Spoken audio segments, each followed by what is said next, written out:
Thomas Sankara, capitaine de 35 ans, président de la Haute-Volta, il a pris le pouvoir par un coup d'État le 4 août 1983.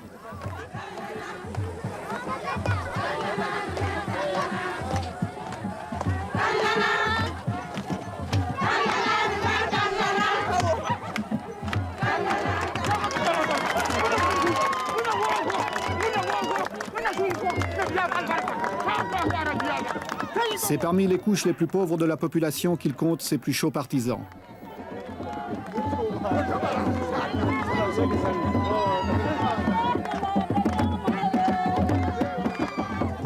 Malgré son jeune âge, son engagement politique n'est pas récent. En 1980, il est secrétaire d'État à l'information sous l'avant-dernier régime avant de démissionner. Puis, participant au coup d'État du dernier président, le commandant médecin Jean-Baptiste Ouédraogo, il devient Premier ministre, est arrêté, libéré et fait le coup d'État. Sitôt au pouvoir, il veut galvaniser les foules en utilisant un langage où le slogan incantatoire tente de faire passer les mots d'ordre. Chacun doit se convaincre que c'est un changement révolutionnaire.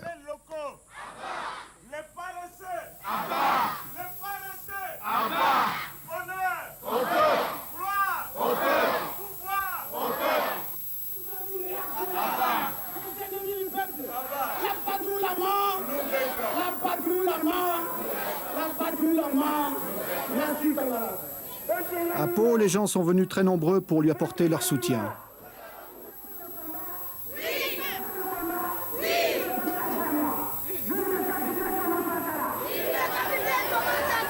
Camarades, il faut enterrer tous les ennemis du peuple. Il faut enterrer tous les défauts qui empêchent le peuple de se libérer, qui empêchent le peuple de construire son bonheur.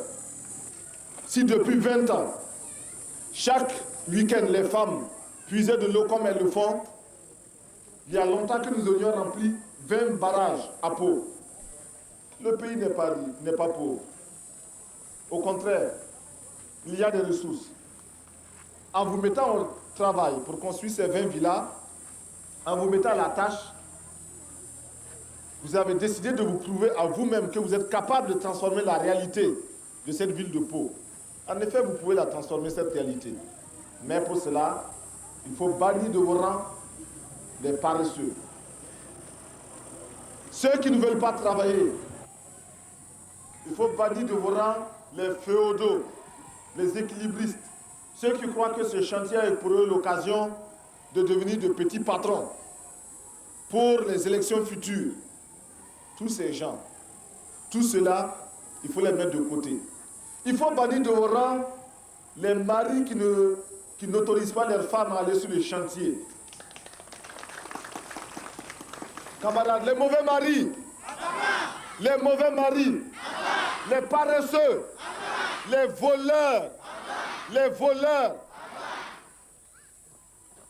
les maris réactionnaires, les petits patrons, les grands patrons, les détourneurs de fonds, les voleurs,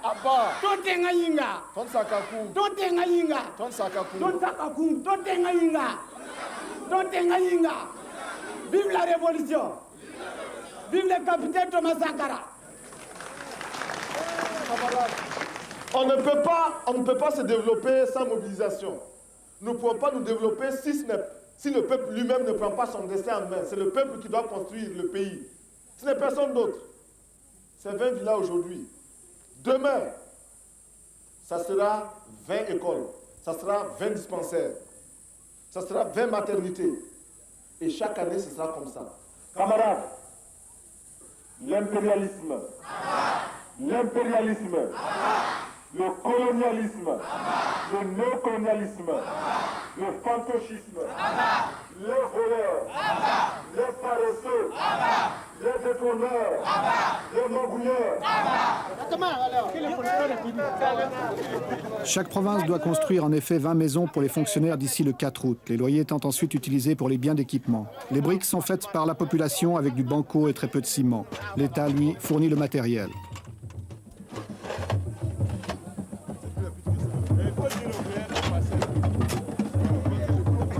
Moi, j'ai fait ça. Afin d'entretenir le moral de ceux qui travaillent, le capitaine Sankara multiplie les visites de ces chantiers en mettant chaque fois la main à la pâte.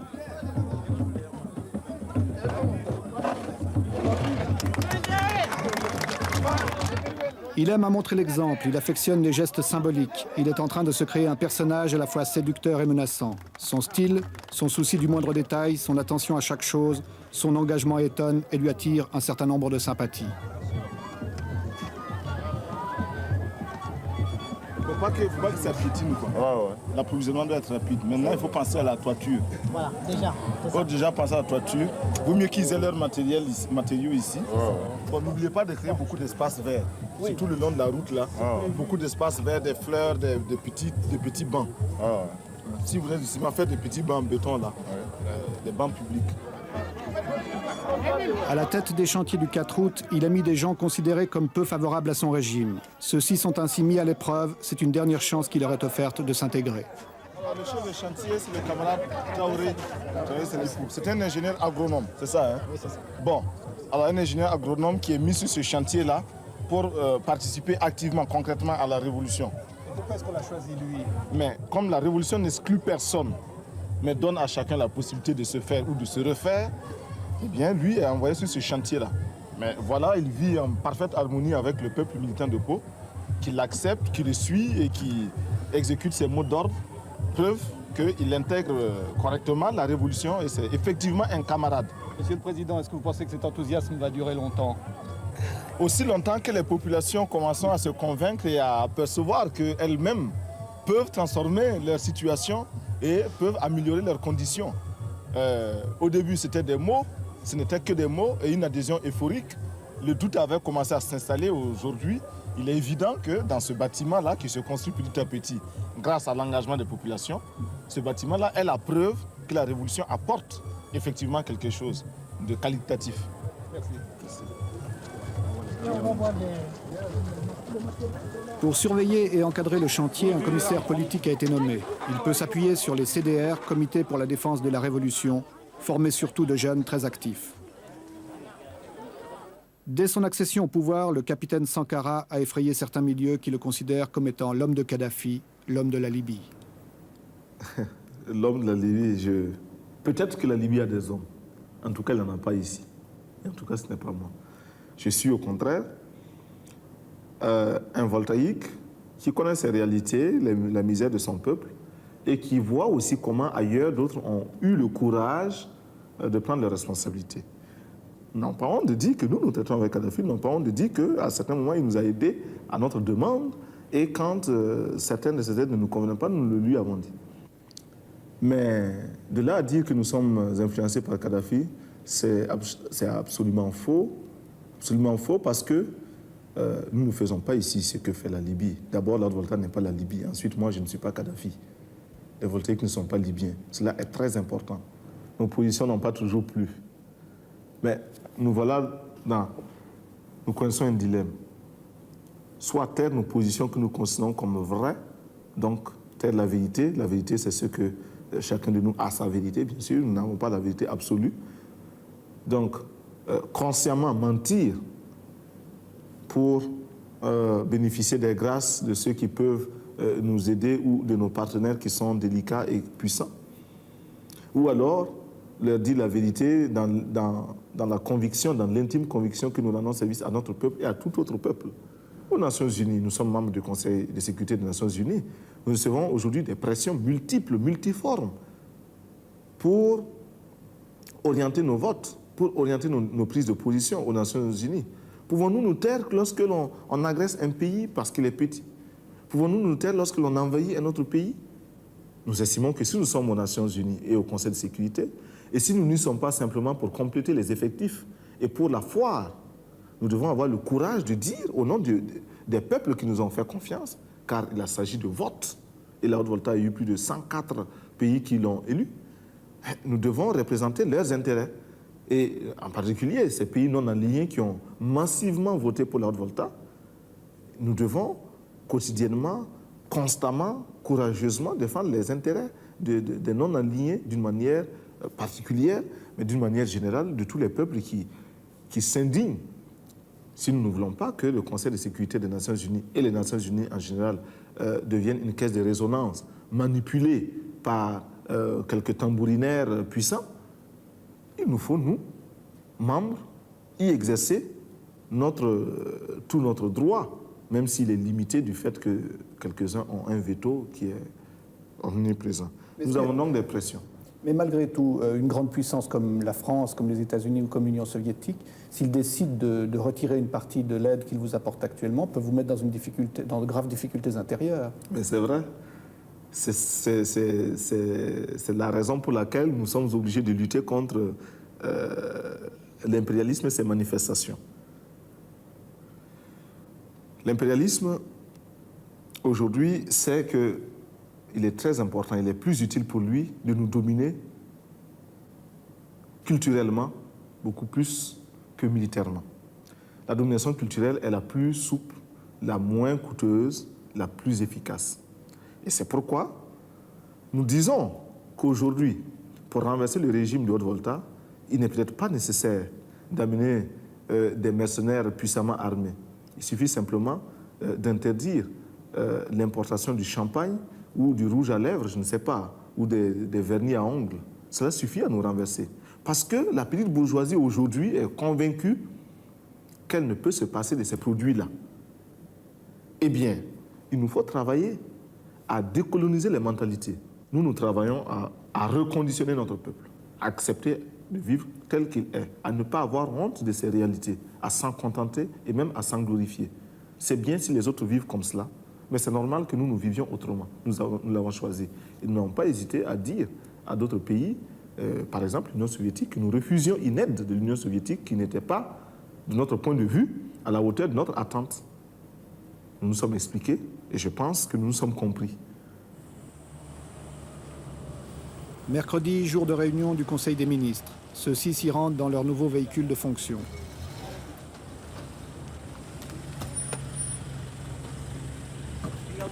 En effet, là aussi, pour montrer qu'on veut rompre avec d'anciennes habitudes, d'anciens privilèges, les Mercedes, symbole du pouvoir utilisé par les précédents régimes, ont été remplacés par des R5.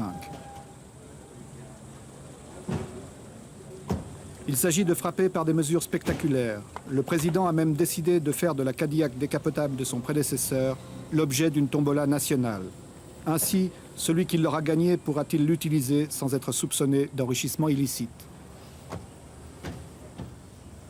Outre le capitaine Sankara, l'équipe gouvernementale est composée de militaires et de civils. Tous doivent avoir un engagement total et en particulier multiplier les contacts dans le pays.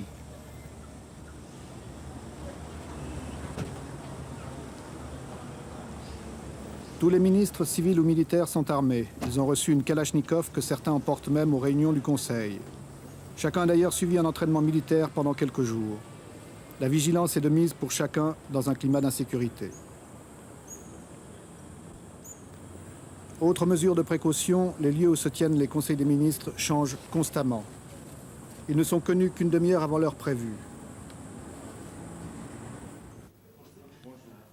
Le travail des ministres est chargé. Le programme qui est proposé aujourd'hui est austère, difficile. Pour toute l'équipe gouvernementale, il va représenter un effort considérable. Là aussi, chacun doit avoir ses dossiers bien préparés, bien étudiés. Le capitaine veille à l'engagement de chacun de ses ministres. La révolution, si elle promet un avenir radieux, elle part d'abord de sacrifices permanents. Et ces sacrifices, nous sommes décidés à les assumer. Et nous formons quotidiennement notre peuple à les accepter. Nous savons qu'ils sont lourds, très lourds. Ces sacrifices, nous avons demandé aux fonctionnaires de renoncer à une partie de leurs indemnités, parce qu'ils sont des privilégiés. Cela, vous vous en doutez, ne peut pas être bien accueilli partout. Ces sacrifices, nous demandons aux voltaïques de se mobiliser. Si ailleurs, si dans certains pays, on a pu détourner un fleuve, en Volta, nous pouvons bien le faire parce que nous avons des bras aussi vigoureux. Ces sacrifices, nous les imposons au gouvernement, aux membres du gouvernement auxquels nous imposons un rythme de vie, un train de vie très modeste. Nos ministres ne sont pas autorisés à voyager en première classe dans les avions. Ils prennent les classes touristes. Et même quand il est possible de faire voyager par les avions charter, nous le faisons. Nous avons suspendu pour une longue période les brasseurs d'air, l'air conditionné dans les bureaux, etc. Nous avons supprimé les indemnités des ministres, du président, etc. Nous les avons tous ramenés à leur salaire d'instituteurs quand ils étaient instituteurs, de professeurs, de médecins ou de capitaines, dépouillés de toutes autres indemnités. Revenez. Revenez à droite. Marche. L'armée est obligatoire, mais seuls 2% des voltaïques en âge de porter les armes sont recrutés faute de moyens. Voyez à tête.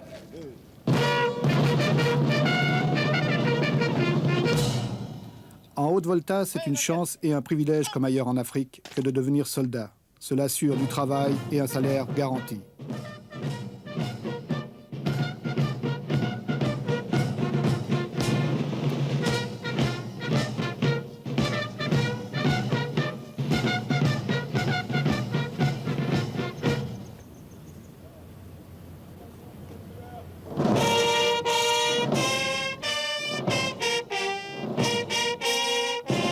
La volonté du capitaine Sankara est de vouloir mieux intégrer l'armée au peuple.